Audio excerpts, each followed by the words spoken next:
Congolaises, Congolais, mes chers compatriotes,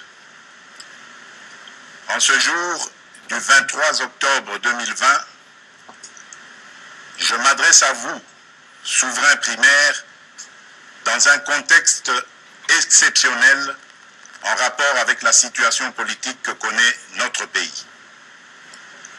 Ce contexte de fragilité de notre pays, de même que les résultats électoraux de janvier 2019, nous ont forcés à élargir nos rassemblements pour nous unir au-delà de nos familles politiques traditionnelles. Cet effort de recomposition a touché aussi bien le pouvoir sortant que l'ancienne opposition, ce qui a conduit à une situation inédite où des adversaires farouches d'hier sont devenus des alliés. Nous avions choisi de gérer le pays au sein d'une coalition qui semblait constituer la solution idoine pour sortir le pays de ces différentes crises récurrentes et préserver ainsi les acquis de l'alternance. Malheureusement, près de 2 ans après, les divergences qui persistent entre les partis signataires de cet accord plombent les ailes de l'espoir de notre envol vers le développement. Ces divergences portent notamment sur les questions relatives à la paix et à la sécurité nationale, à la Commission électorale nationale indépendante, à l'organisation des élections, à la gestion du portefeuille de l'État, à la territoriale, à la diplomatie, à l'indépendance de la justice et à l'instauration de l'État de droit qui sont un enjeu majeur pour notre nation. L'importance de ces questions me convainc qu'elles ne doivent être laissées à la merci d'un seul groupe politique. Elles nécessitent un large consensus national.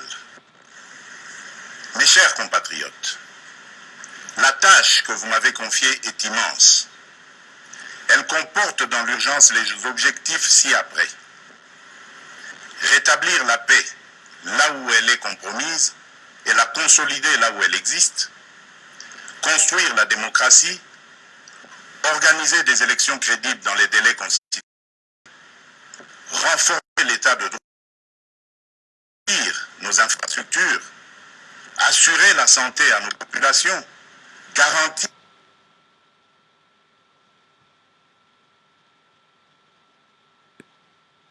l'éducation de nos enfants, donner une perspective économique à notre jeunesse et promouvoir davantage les droits des femmes. Face à l'ampleur de ces défis, le peuple n'accordera aucun pardon à ceux qui, dans la classe politique, s'évertueront à créer ou à entretenir des entraves au progrès, animés qu'ils sont par une simple stratégie de survie politique ou de positionnement individuel, par la haine tribale, la rancœur ou par la poursuite de la prédation. À ce propos, je salue l'effort d'abnégation de ceux qui, dans tous les camps, se sont de ces antivaleurs. Mes chers compatriotes, l'état de droit que nous voulons vient d'être conforté par la prestation de serment de 3 juges constitutionnels, ce qui désormais assure à cette juridiction un fonctionnement régulier. Mes chers compatriotes, la restauration de l'état de droit dans notre pays n'est pas un leurre, mais le fruit d'une volonté politique, du reste coulée dans un programme de gouvernement tel qu'adopté par le Parlement. Il demeure vrai que sa mise en œuvre énerve certains nostalgiques, habitués à l'impunité et au traitement de faveur. Ceci étant, le partage des valeurs liées à l'état de droit et à la justice constitue la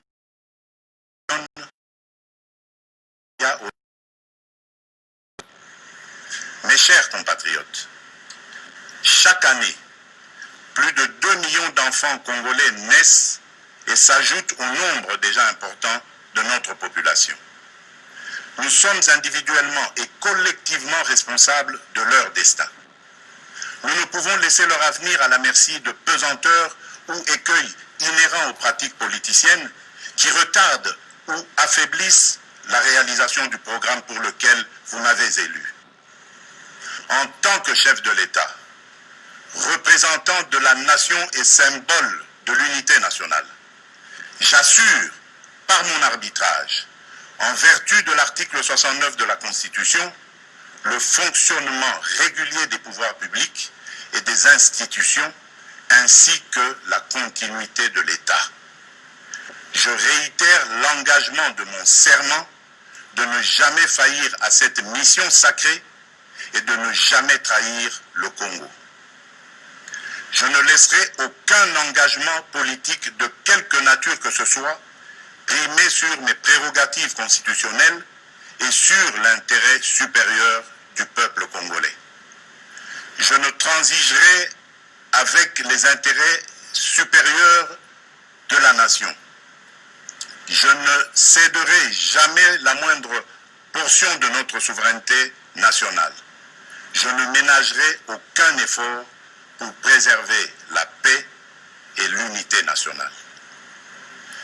Eu égard à ce qui précède, et considérant que le salut du peuple est la loi suprême, j'ai décidé d'entamer dès la semaine prochaine une série de contacts visant à consulter les leaders politiques et sociaux les plus représentatifs afin de recueillir leurs opinions à l'effet de créer une union sacrée de la nation autour des objectifs précités. Ces consultations visent la refondation de l'action gouvernementale autour des principes de participation à la gestion du pays. À l'issue de celle-ci, je reviendrai vers vous dans une nouvelle adresse pour vous faire part de mes décisions qui n'excluront aucun cas de figure. Debout, Congolais, prenons le plus bel élan pour un Congo fort, libre et prospère. Que Dieu bénisse la République démocratique du Congo. Je vous remercie.